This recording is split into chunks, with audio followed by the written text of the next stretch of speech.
Shalom sobat-sobat yang dikasihi Tuhan, ada kabar sukacita yang hendak saya sampaikan kepada Anda semuanya. Sobat-sobat yang dikasihi Tuhan, hari ini gereja secara universal merayakan peringatan wajib Santo Ignatius dari Loyola. Seseorang yang dulu sangat berambisius mengejar dunia, tetapi Tuhan mengubah dia melalui peristiwa penderitaan. Pada saat dia bertempur di medan perang, kakinya terkena pecahan meriam dan akhirnya dia tidak berdaya dan harus beristirahat di kastilnya sendiri. Dia adalah pribadi yang sangat suka membaca, tetapi karena bosan, karena di dalam kastil, dia pun mencari buku untuk dibaca dan tidak menemukan buku apapun. Yang ada hanyalah kitab suci dan kisah Santo Santa. Dan karena tidak ada pilihan apapun, dia pun membaca kitab suci dan kisah para Santo Santa.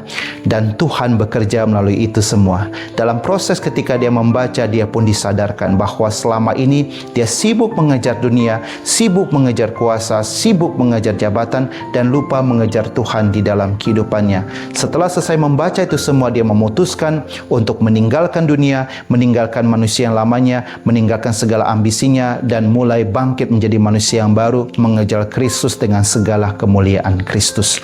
Sobat-sobat yang dikasihi Tuhan, dari peristiwa ini, dari cerita Santo Ignatius ini, kita bisa belajar bahwa Tuhan bekerja melalui peristiwa penderitaan untuk mengubah kita dari manusia lama menjadi manusia yang baru. Sobat-sobat yang dikasihi Tuhan, belakangan ini viral banyak terjadi pembubaran ketika orang sedang beribadah, entah di dalam gereja, entah di dalam rumah. Pertanyaannya, apakah mereka-mereka yang mengalami itu semua, iman mereka menjadi surut? Tidak. Bahkan iman mereka akan semakin berkobar-kobar dan kesempatan bagi mereka untuk bersaksi tentang Kristus yang sudah bangkit. Kalau kita kembali pada sejarah kekristenan, sejarah gereja, pengikut Kristus, Kristen itu sangat dibenci oleh orang-orang Roma. Bahkan orang-orang Roma itu seringkali menangkap para pengikut Kristus, ditangkap untuk disalibkan di Kolosium, dipancung kepalanya, bahkan dibakar hidup-hidup di depan rumah mereka, dikasih makan ke singa yang lapar. Apakah para pengikut Kristus pada zaman itu mundur? Tidak. Semakin dibunuh, semakin bertumbuh subur. Karena apa? Tuhan bekerja. Dan kembali lagi pada diri mereka yang mengalami itu semua. Pertanyaan, kenapa mereka bisa berani untuk berhadapan dengan maut yang mengincar mereka? Karena mereka sadar ketika mengikuti Kristus, Kristuslah menjadi harta satu-satunya, dan mereka rela untuk meninggalkan segala sesuatu, bahkan tidak sayang kepada nyawa mereka, dan lebih memilih Kristus yang bangkit. Maka itu mereka banyak memberikan contoh teladan kepada kita semua saat ini. Mereka maju dengan gagah berani menghadapi maut di hadapan mereka.